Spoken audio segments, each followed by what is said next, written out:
Bonjour et bienvenue dans Tech et vous. Aujourd'hui c'est un spécial Sophie. Et oui, ça faisait longtemps qu'elle n'était pas venue. Mais elle va nous parler de son installation de sa sonnette connectée dans sa maison. Puis elle nous parlera de sa dernière acquisition d'un air fryer. Et puis elle nous fera la promotion d'un groupe WhatsApp et Facebook qui va vous permettre de vous débarrasser ou vous délester d'objets, soit de déficients visuels, soit d'objets déficients visuels, que vous utilisez et que vous n'avez pas soit à revendre, soit à échanger. Elle vous en parlera mieux de comment ça se passe. Et puis, surtout, nous parlerons à la fin peut-être de ce qui va advenir de l'iPhone et de l'iPad dans les prochains mois. Voilà, nous vous en souhaitons bonne écoute et surtout, technologie soit avec vous.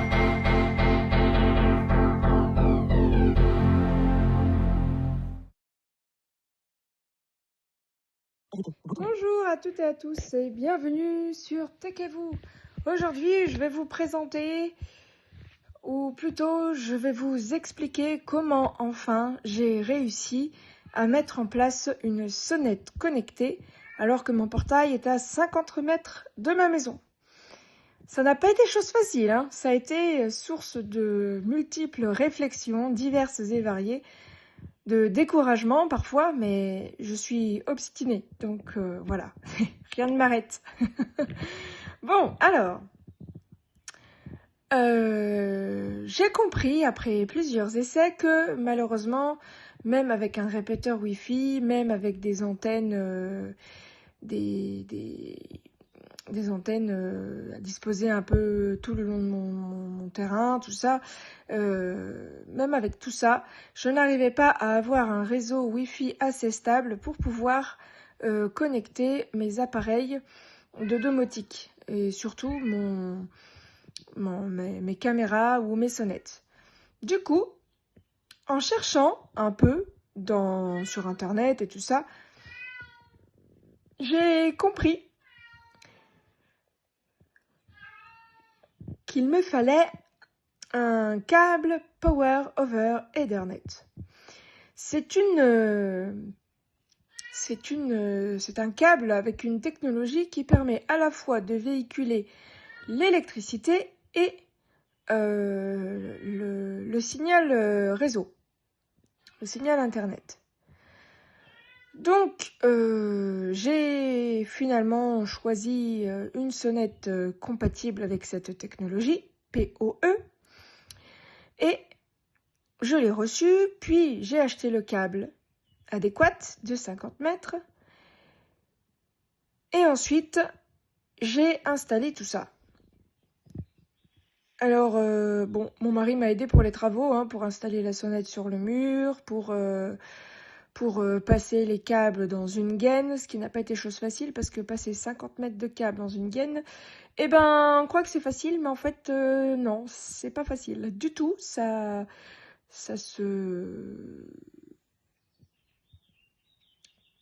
Comment je pourrais vous dire ça? Au bout d'un moment, en fait, le câble n'avançait plus dans la gaine, malgré la place disponible. Donc on a finalement décidé de couper cette gaine et puis d'avancer petit bout par petit bout. Puis nous avons scotché chaque gaine les unes aux autres avec un bon scotch de qualité pour pouvoir travailler à l'extérieur. Un scotch très, très solide qu'on utilise en électricité. Voilà, donc nous avons scotché tout ça, et puis nous avons branché. Il a fallu également que j'achète un switch PoE, ça s'appelle.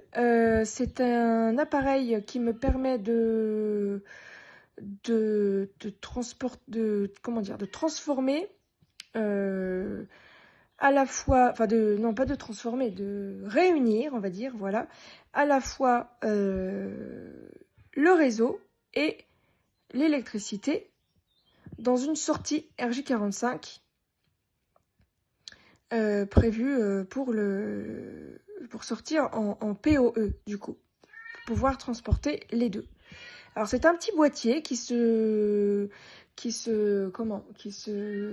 branche sur l'électricité classique, avec une prise classique, hein. Et puis dessus, il y a un RJ45 classique, sur lequel j'ai branché un câble qui est relié à... alors comme je n'ai pas de réseau dans mon garage, je l'ai relié à une prise CPL qui ramène le réseau depuis mon salon jusqu'au garage. Et puis donc cet appareil est également relié à l'électricité. Et je dispose de 5 ports, il me semble, RJ45 compatibles PoE, sur lesquels je peux brancher des prises pour pouvoir alimenter autant en électricité qu'en réseau les différents appareils que je souhaite installer.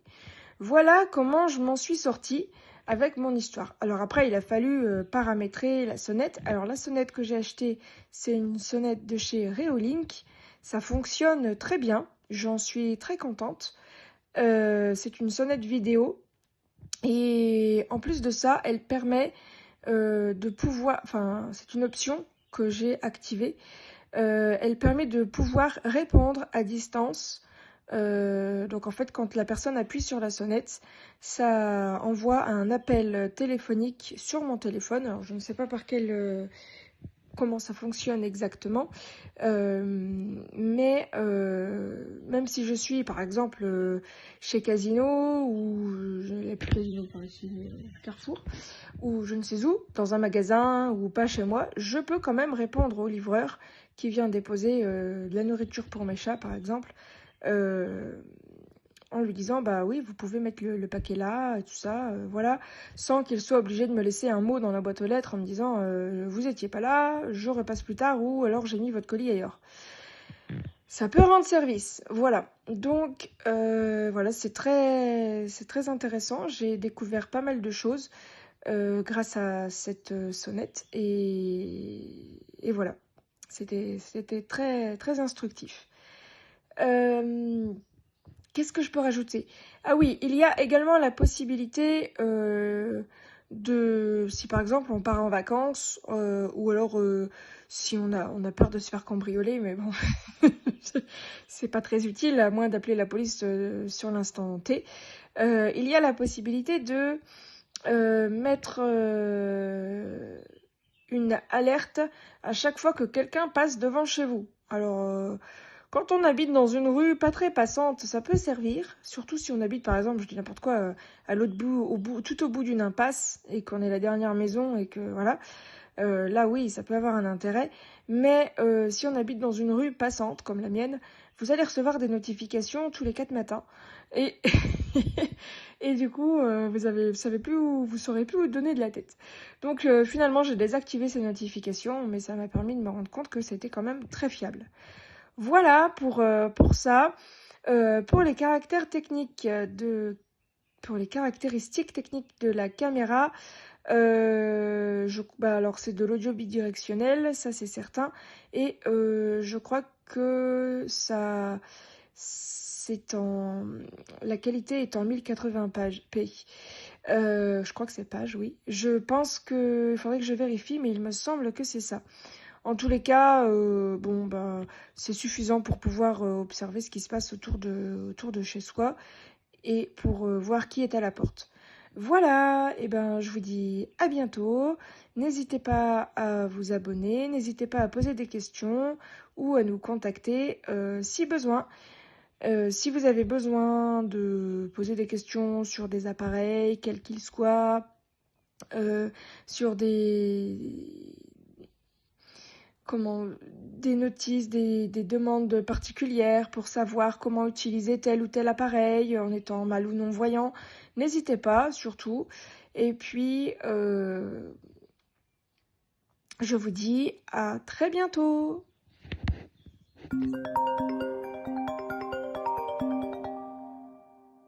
Bonjour et bienvenue. Aujourd'hui Nous allons parler d'un nouvel appareil que j'ai acquis il y a peu de temps sur les conseils de plusieurs amis. C'est un air fryer. Un air fryer, mais qu'est-ce que c'est que ça? C'est un appareil qui permet de chauffer à haute température. Alors celui-ci propose plusieurs programmes parce que, étant donné que nous sommes nombreux dans la famille, eh bien, il fallait de la place. Et plus il y a de place, plus il y a de programmes. Alors, ici j'ai 7 programmes dans cet appareil, mais je vais tout d'abord vous expliquer comment il est fait. Alors, il est assez imposant, on va dire. On ne peut pas dire qu'on va le poser sur un petit coin, il faut quand même 60 cm de large, un petit peu moins, mais voilà, sur 30 cm pour être bien à l'aise, bien tranquille. Le panneau à l'avant, on a donc la marque marquée en relief, Ninja. Et alors sur le panneau de commande, il y a plusieurs boutons. Alors, celui-ci n'est pas tactile, on peut appuyer sur les boutons. Cependant, on ne sent pas beaucoup les boutons. Donc ce que j'ai fait malgré tout, c'est que j'ai collé des petites pastilles pour pouvoir s'en servir aisément sans perdre de temps. Alors, je vais d'abord commencer par décrire un petit peu l'intérieur de l'appareil. Alors à l'intérieur, on a un tiroir qu'on ouvre. Et là, on a 2 bacs que nous pouvons relier en un seul bac. Hop, on enlève une petite paroi. C'est pas grave. J'ai juste fait tomber quelque chose qui était au-dessus de l'appareil, mais il n'aurait pas dû être là.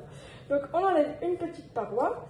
Et cette paroi fait que toute la zone, donc, qui était auparavant séparée, est à nouveau libérée. Alors ça s'appelle la mégazone. Vous allez voir, on peut faire beaucoup de choses avec cette mégazone. On peut utiliser pour faire un gratin pour plusieurs personnes. On peut faire des plats, en fait, pour plusieurs personnes qu'on peut cuire dedans. On peut faire des yaourts, voilà. Alors, le contour du tiroir à l'intérieur est fait en matière anti-adhésive. Toutes les parois sont faites en matière anti-adhésive. Et dans le fond, tout au fond, nous avons des petites grilles que nous pouvons retirer si on veut mettre directement le plat sur le fond de l'appareil, du tiroir, ou alors nous pouvons les mettre. Ces grilles sont... il y a une petite poignée au milieu et on peut les retirer ou les laisser, et elles sont perforées pour pouvoir laisser passer l'air, parce que l'air fryer, c'est le principe de la cuisson par circulation d'air très très chaud. Voilà. Donc voilà pour l'intérieur du bac. Alors il est assez, comment je pourrais vous dire, il est assez grand. Je crois qu'il fait 10 litres et quelques, 10 litres 4 en totalité. Donc quand on sépare, ça fait 5 litres et quelques. Voilà. 5 litres 2. Donc voilà. Le tiroir est très facile à enclencher et à ouvrir. Il suffit juste de tirer sur la petite poignée qui est à l'avant. Concernant le panneau de commande.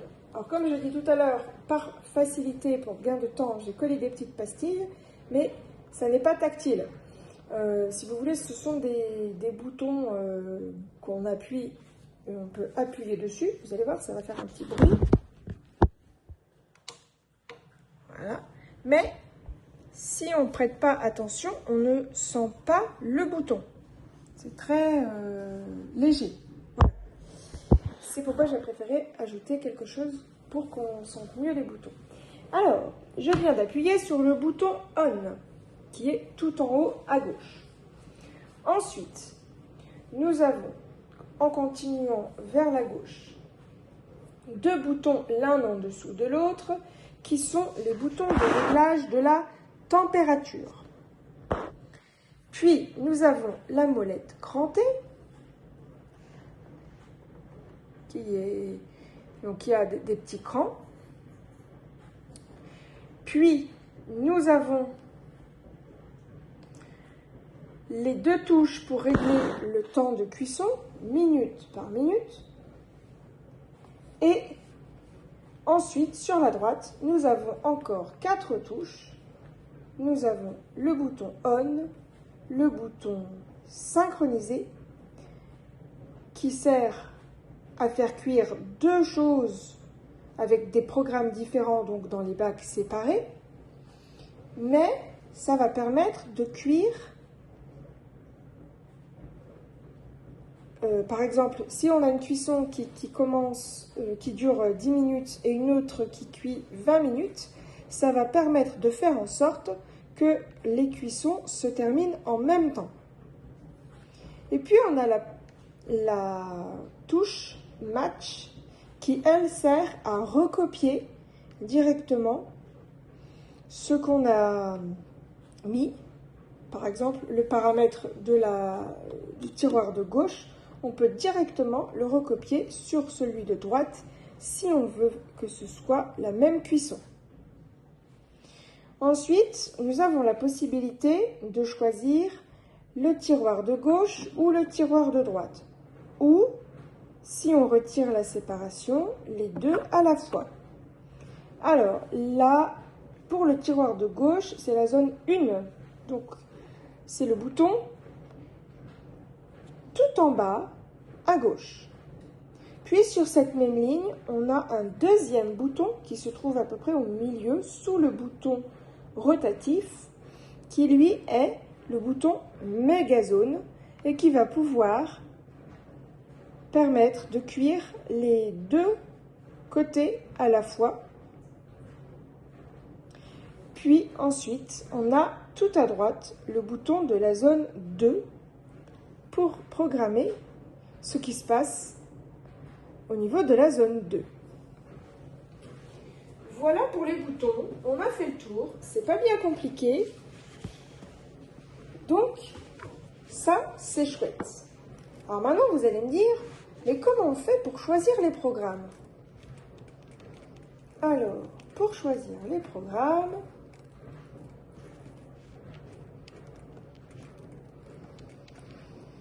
eh bien, il faut sélectionner le programme avec le bouton rotatif. Alors, quand on branche l'appareil directement, ou quand on l'allume, donc là, je vais l'éteindre et le rallumer, le programme qui est affiché est le programme Max Crisp. Celui-ci, les paramètres ne sont pas modifiables. Il cuit pendant 10 minutes à 140 degrés.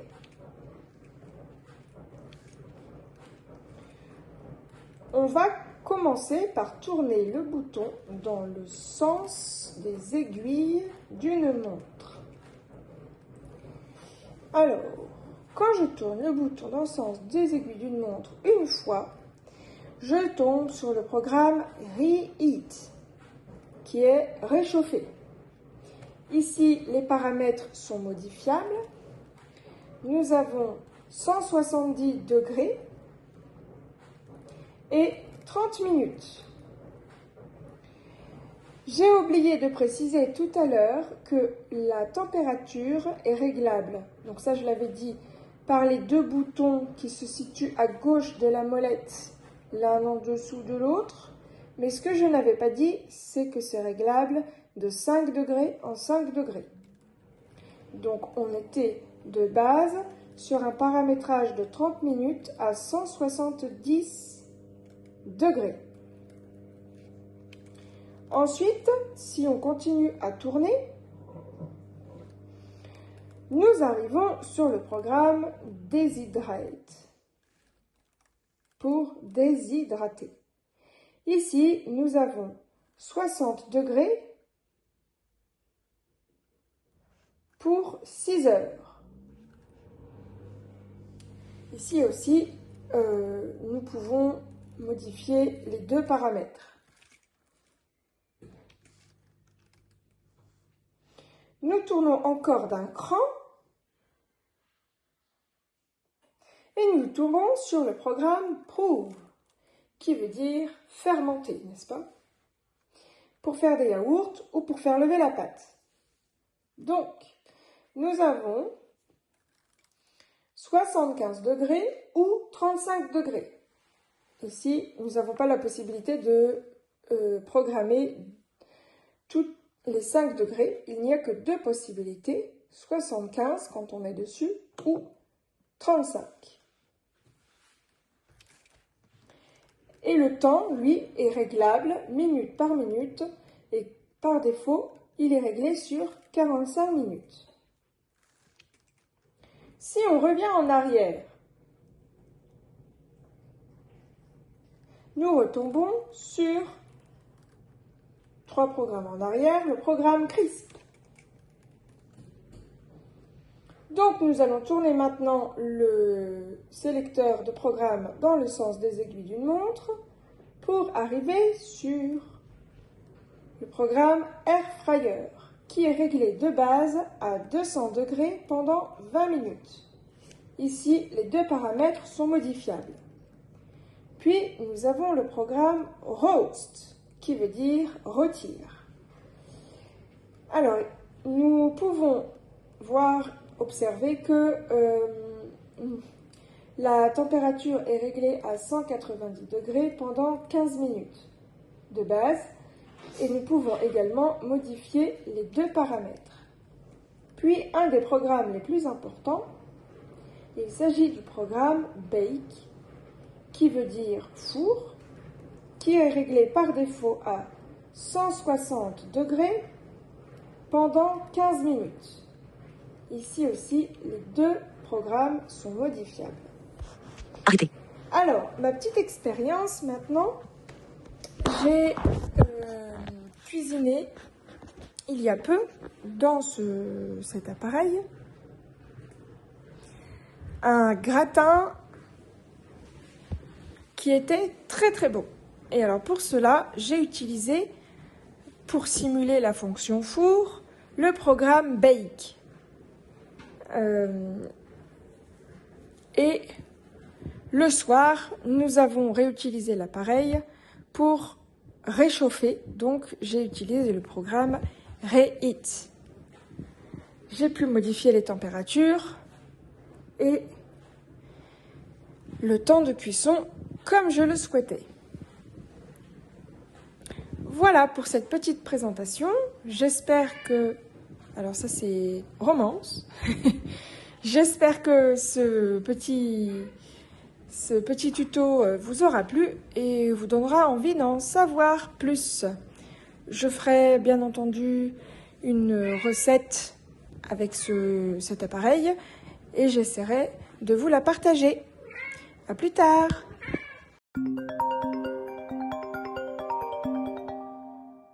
Arrêtez. Bouton. Je voulais également vous parler d'un petit groupe relié à une petite information qui peut être très très utile à certains d'entre vous qui êtes mal ou non-voyants. Nous avons créé avec des amis alors à la fois sur WhatsApp et à la fois sur Facebook Messenger, un groupe qui s'appelle les bons plans pour le matériel pour déficients visuels. Alors, qu'est-ce qu'on y raconte dans ce groupe-là? En fait, nous nous sommes aperçus que beaucoup d'enseignes vendaient du matériel hors de prix, alors qu'il s'agissait d'un matériel qu'on pouvait par exemple trouver sur Amazon ou sur n'importe quelle autre plateforme de vente en ligne à un prix 2 fois, voire 2 fois et demi moins cher que ce qu'il proposait. Alors notre but, c'est pas de dire fuyez ces vendeurs de matériel spécialisé, etc. C'est pas ça. Notre but, c'est simplement d'avertir et de faire prendre conscience aux gens qu'il n'y a pas que ces vendeurs-là pour là où nous pouvons trouver du matériel spécialisé ou non d'ailleurs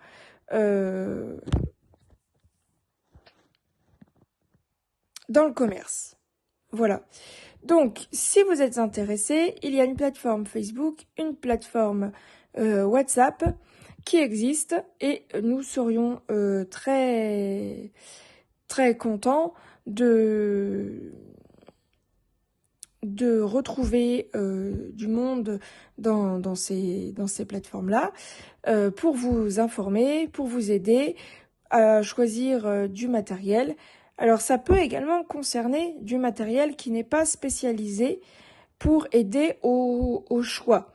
Parce que il y a beaucoup de personnes qui cherchent du matériel, par exemple, je dis n'importe quoi, si vous cherchez un aspirateur robot, il y en a plein qui disposent de ce genre d'appareil-là, qui ont de l'expérience et qui pourraient vous dire, par exemple, ah ben non, cette marque-là, il faut pas y aller parce que l'application n'est pas accessible. Ou alors, ah ben non, celle-là, ça nettoie pas bien, hein, ou voilà, des arguments comme ça. Alors, si ça vous intéresse, eh bien, n'hésitez pas, on vous mettra ça dans la description du podcast et vous pourrez y aller discuter, prendre des conseils, etc. pour voir si quelque chose vous intéresse ou pas.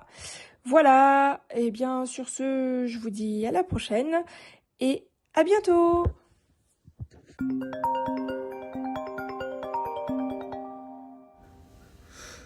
Voilà, eh bien, Sophie nous a fait toutes ces petites promotions. Nous allons passer à la suite, c'est-à-dire l'avenir.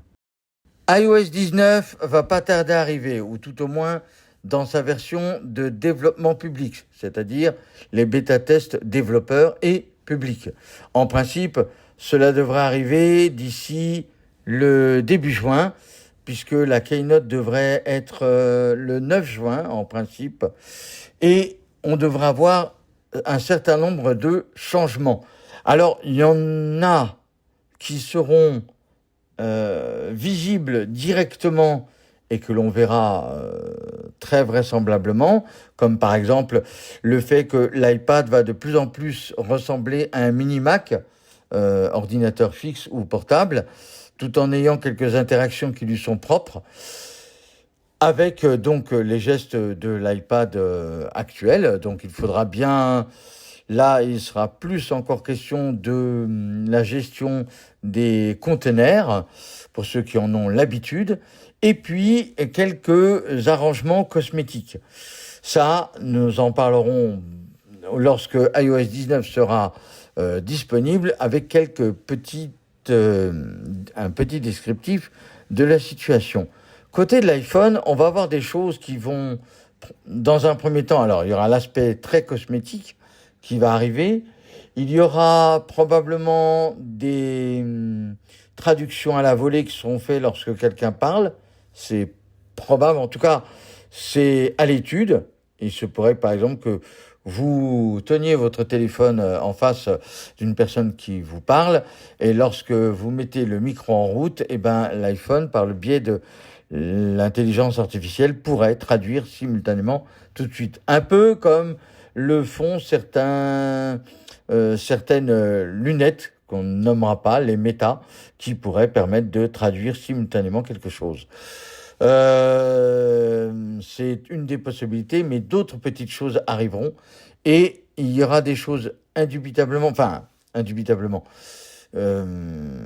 qui ne seront pas tout de suite visibles, mais qui seront déjà introduites dans iOS 19.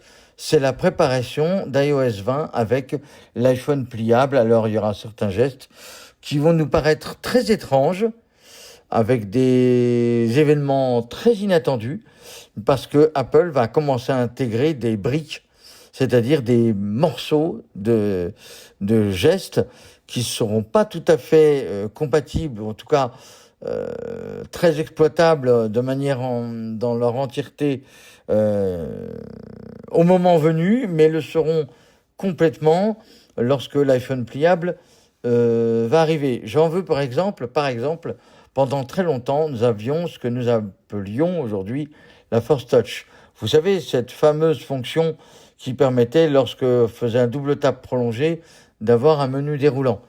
Alors aujourd'hui, ça s'est largement simplifié, puisque maintenant, il faut faire 3 tapes avec un doigt, mais avant, c'était pas ça.